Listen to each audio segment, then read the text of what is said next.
What's up, Jared up here? Today we have the new AEW Walmart exclusive Unrivaled Supreme Collection Sting. This figure looks awesome. This packaging is huge. This is my second Supreme figure. My first one was CM Punk. Now I have Sting. This is the ultimate Sting figure. All these heads on the side of the packaging. The picture of Sting himself. His signature, the typical Unrivaled Supreme Collection logo. This figure is based off from Double or Nothing, May 30th, 2021 in Jacksonville, Florida. And you also can see the other shirts and sweatshirts he comes with. He's got the leather cloth jacket, the mask, the paint, the bat. There's so much to this figure. It says 12 pieces, so he comes with 12 different things. This is a huge package, very big. This is a big ass ring and it takes up most of it, so obviously there's gonna be a bunch to it.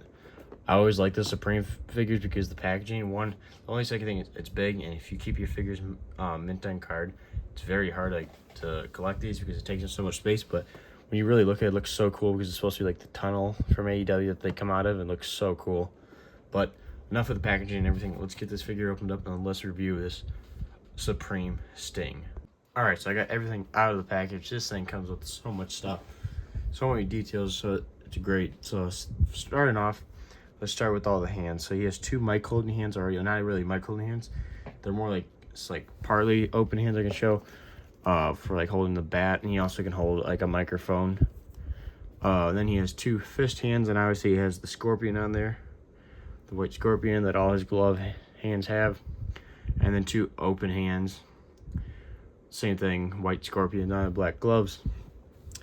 Then he comes with the Sting mask, that when he was in the crowd as a fan, and he had the mask on as a fake Sting, but it's actually Sting under the mask, so it's Sting under Sting, no, Sting over Sting.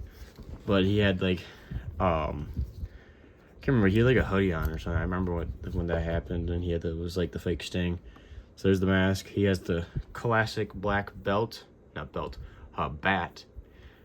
Sting bat, the Jazzwares version.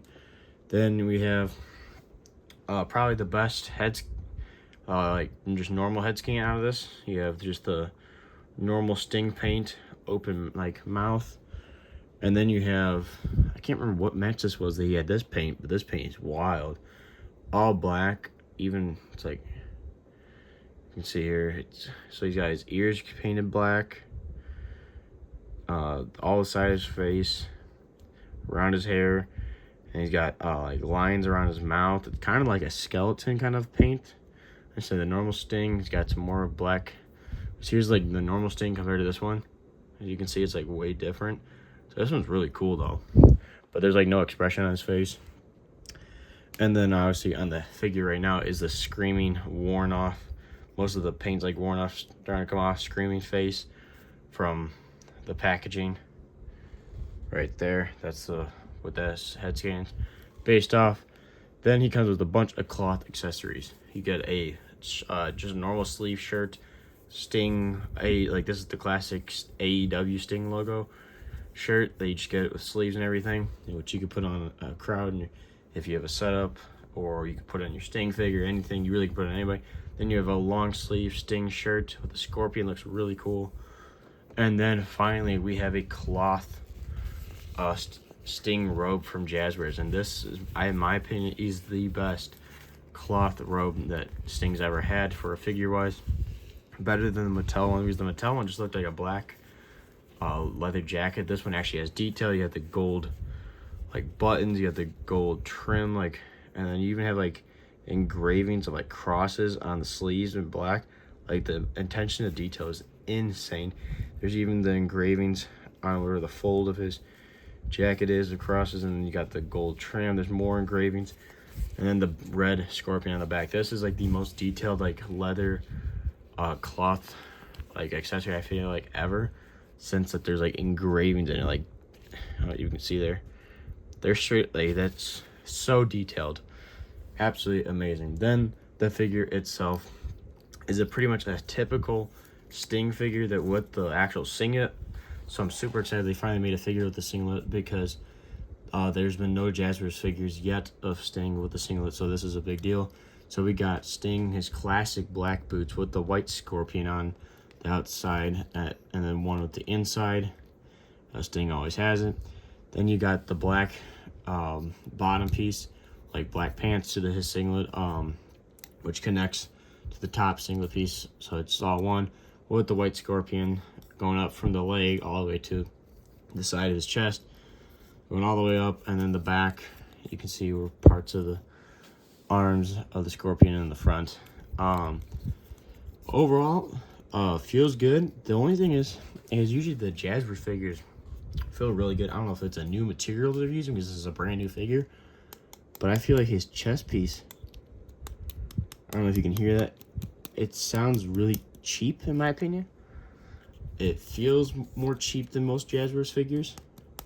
Like, I don't remember them sounding that plasticky. Or like, obviously it's plastic, they've always been plastic, but it feels super thin. Like, it's hard to describe, like in a video or something you'd have to like have it in your hand. It just feels cheap, this top chest piece. Everything else doesn't. Everything feels solid and feels like a normal Jazzwares figure. You got the butterfly joints and everything, and this feels good. His arms feel actually really intact. Usually they feel really loose, Jazzwares arms. These ones feel really good. Not too loose, not too tight. They look great. He's got the semi-open hands, the white scorpion on it, and then the head scan looks great. The heads feel great. But this, something about this chest piece just feels really like it's like a cheap material. But I think he has a different material, so in the packaging it doesn't get stained from this giant trench coat. That's the only thing I can think of, because there's no stains. There's not a single mark on it. And usually the normal material with Jazzwares uses for their figures, they get stained easily, and they usually have to put a bunch of plastic over it. So I wonder if they used a different material for him so he wouldn't get stained, and that's why it sounds a little cheap. It doesn't sound like it's gonna break, it just sounds a little interesting. It feels a little interesting. But overall, this Sting figure, all the accessories, is freaking awesome, and this, in my opinion, is the best Sting figure pretty much ever made. It's like perfect. You get everything you need, but I'm gonna deck him out with all his stuff. But I gotta say, best Sting figure ever made. So the thing I just hit while putting this jacket on is his leg is super loose. Like, see how this one's like nice and solid and it goes to the right spot. This like goes way too forward, and it's like super loose, makes you worried that it's like fall off. And when I went to go push this on, his leg popped off. So obviously the Jazzwares figures joints could pop off, but I'm like, that popped off way too easy. So I don't know if it's just my figure that's super loose, but that's, I guess, a warning. This figure's joints are super loose for the leg, and it's easily can pop off. But this figure looks freaking awesome. That head scan with like all the black paint on it looks so cool. The trench coat and the black bat, really, really cool Sting figure. In my opinion, the best Sting figure when it comes to accessories and detail, for sure. Obviously the best Jazzwares figure, no question about it. I think it's better than any Mattel Sting figure. That's my personal opinion. But really, really like this Sting figure. This is Jared. Love you. Make sure to like, subscribe, stay tuned for more figure content, and I'll see you guys in the next one.